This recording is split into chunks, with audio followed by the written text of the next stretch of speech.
हत्या का तरीका इतना खौफनाक कि न्यायालय ने सुना दी सजाए मौत। हसिया से 95 बार हमला कर सास की जान लेने वाली बहू को मिला मौत का दंड। 3 दशक बाद रीवा की जिला न्यायालय का बड़ा फैसला। मनगमा थाना क्षेत्र के तुरैला प्लॉट गांव में 2 साल पूर्व हुई थी घटना। आपको बता दें कि रीवा न्यायालय में एक महिला को मृत्युदंड की सजा सुनाई गई है। ये फैसला चतुर्थ अपर सत्र न्यायाधीश पद्मा जाटव द्वारा सुनाया गया है। देर रात हुए इस फैसले में आरोपिया कंचन कोल को मृत्युदंड की सजा सुनाई गई है। इस ऐतिहासिक फैसले के संबंध में जानकारी देते हुए अपर लोक अभियोजक एडवोकेट विकास द्विवेदी ने बताया कि आज से तकरीबन 2 वर्ष पूर्व 12 जुलाई 2022 को घरेलू विवाद के चलते एक बहू ने अपने सास की धारदार हथियार से हत्या कर दी थी। हत्या का तरीका इतना खतरनाक था कि आरोपिया ने सास के ऊपर 95 बार धारदार हथियार से हमला किया और उसे मौत के घाट उतार दिया था।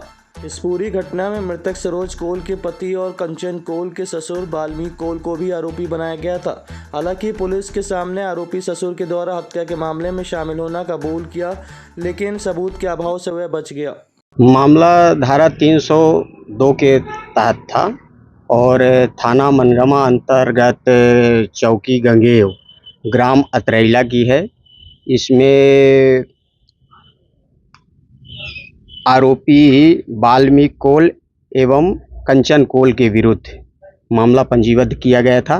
मर्ग प्राप्त होने के बाद मामला जांच में लेते हुए और मामला प्रमाणित पाए जाने पर उनके विरुद्ध अपराध 302 के तहत पंजीबद्ध किए थे। घटनाक्रम क्या था सर? घटना का संक्षिप्त विवरण ये है कि दिनांक 12/7/2022 को सुबह 5 बजे भोर में वो कंचन कोल और अपनी सास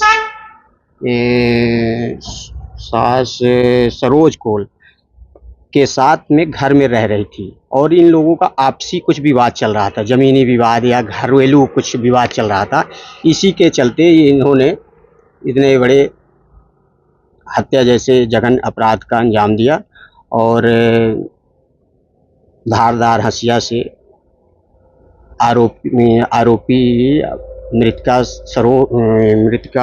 सरोज कोल को लगभग 90-95 जगह चोट कारित की, जिसके कारण उसको उपचार के दौरान अस्पताल में 1-2 घंटे के बाद मृत्यु हो गई।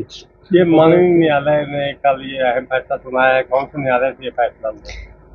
न्यायालय चतुर्थ अपर सत्र न्यायाधीश रीवा श्रीमती पद्मा जाटव के यहाँ से एक अहम फैसला सुनाया गया और आरोपिया को मृत्युदंड से दंडित किया गया। तो इसमें प्रकाश डालेंगे किस तरह का मृत्युदंड दिया जाएगा, क्योंकि ये कई रेयर केस में ऐसे मामले आते हैं। अब मृत्युदंड उसके अपराध को देखते हुए मृत्युदंड की सजा उसे न्यायालय के द्वारा सुनाई गई है।